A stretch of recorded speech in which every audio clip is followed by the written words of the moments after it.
విజయనగరం జిల్లా రాజన్ టౌన్లో వివిధ దశల్లో అక్రమ మద్యం తరలిస్తూ 72 కేసుల్లో దొరికిన 1215 మద్యం బాటిళ్లను సుమారు 1,20,000 రూపాయలు మద్యం బాటిళ్లని స్థానిక పోలీస్ స్టేషన్ ఆవరణలో డీఎస్పీ రాఘవులు, town CI K Ashok Kumar వీరు పర్యవేక్షణలో పట్టుబడిన మద్యంను ధ్వంసం చేశారు. అనంతరం మీడియాతో మాట్లాడుతూ యువత గంజాయి మద్యంకు బానిస కాకూడదని, విద్యార్థి దశ నుంచే మంచి అలవాట్లతో అమలు పరుచుకోవాలని, తల్లిదండ్రులకు మంచి పేరు తేవాలని, తద్వారా ఉజ్వల భవిష్యత్తు ఉంటుందని చెబుతూ విద్యార్థులకు డ్రగ్స్, ఆల్కహాల్ తదితర చెడు అలవాట్లను దూరంగా ఉండాలని, డ్రగ్స్ బారిన పడవద్దని వారికి అనర్థాల గురించి వివరించారు. అలాగే గ్రామ దేవత ఉత్సవాలు, దసరా పండుగ నేపథ్యంలో డీజేలు పెట్టేందుకు ఎవరికి అనుమతి లేదు అని, శాంతియుతంగా పండుగలు జరుపుకోవాలని చెప్పారు.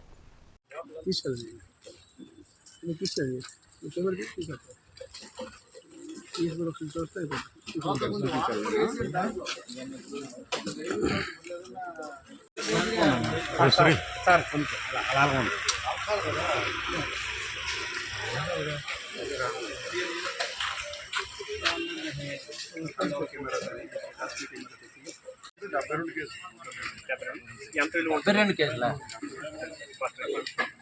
అదే సార్ ఎంత విలువ ఉంటుంది గంజాయి గురించి స్టూడెంట్స్ గురించి వివరం చెప్పండి.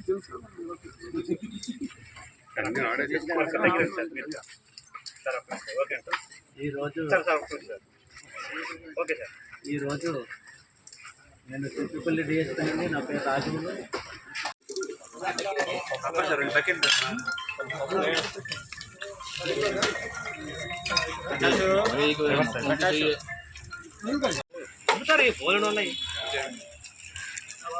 నీకు నచ్చినట్టు రేపటి వరకు కూడా నువ్వు పంపించుకోవచ్చు సార్. ఇలాగా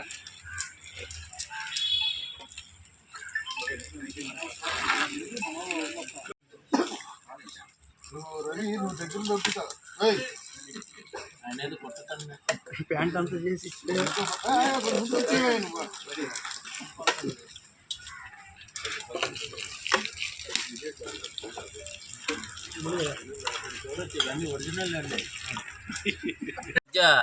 యువతలో ఈ గంజాయి వినియోగం అనేది చాలా ఎక్కువైపోయింది. దానికి సంబంధించి విజయనగరం జిల్లా ఎస్పీ వకుల్ జిందాల్ గారు సంకల్పం అనే ఒక ప్రోగ్రాం రూపొందించారు. ఆ ప్రోగ్రాం ప్రకారము ప్రతి కాలేజీ, జూనియర్ కాలేజీ, డిగ్రీ కాలేజీలోకి వెళ్ళి మేము పోలీసులు అవేర్నెస్ క్యాంపెయిన్ చేస్తూ ఉన్నాం, పాంప్లెట్లు పంచుతున్నాం, అలాగే వీడియోలు ప్రదర్శిస్తూ ఉన్నాం.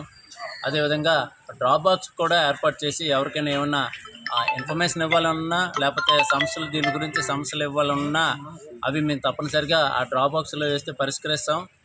వాళ్ళ పేర్లు కానీ వాళ్ళ వివరాలు కానీ గోప్యంగా ఉంచి, సీక్రెట్గా ఉంచి వాళ్ళకి సహకరిస్తాం. ఏదేమైనా పోలీసుల అంతిమ లక్ష్యం ఏంటంటే ఈ యువతలో, మన ఏరియాలో ఎట్టి పరిస్థితుల్లోనూ ఈ గంజాయికి ఎవరు బానిస కాకుండా, గంజాయి అనేది ఈ ఎలాగైతే కరోనాని ఈ ప్రాంతం నుంచి పారద్రోలామో అదేవిధంగా గంజాయి మహమ్మారిని కూడా తప్పనిసరిగా పారదోలుతాం. అదేవిధంగా ఎస్పీ గారి ఉత్తర్వుల మేరకు ఈవ్టీజింగ్ జరపడం కానీ, లేకపోతే ఈ సైబర్ క్రైమ్ కూడాను ఈ మధ్య చాలా రకరకాలుగా మోసపోతూ ఉన్నారు ప్రజలు. ఆ ప్రజలు మోసపోకుండా అది కూడా అవేర్నెస్ క్యాంపెయిన్ చేస్తూ ఉన్నాము.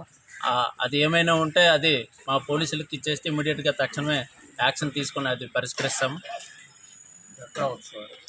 అదేవిధంగా మనకి వినాయక చవితి ఉత్సవాల్లో ఎటువంటి జాగ్రత్తలు అయితే తీసుకున్నామో దసరా ఉత్సవాల్లో కూడా భాగంగా తప్పనిసరిగా అది ప్రజలందరూ పోలీసులతో సహకరించాలి. అది ఎవరు మందు కొట్టి వీధిలో డ్యాన్స్లు వేయడం, అలాగే డీజే సౌండ్ పెట్టడం, అలాగే నిమజ్జనం టైంలో కూడా గొడవలు పడడం, ఇందులో రాజకీయాలకు కానీ మిగతా విషయాలకు కానీ ఎటువంటి తావు లేదు.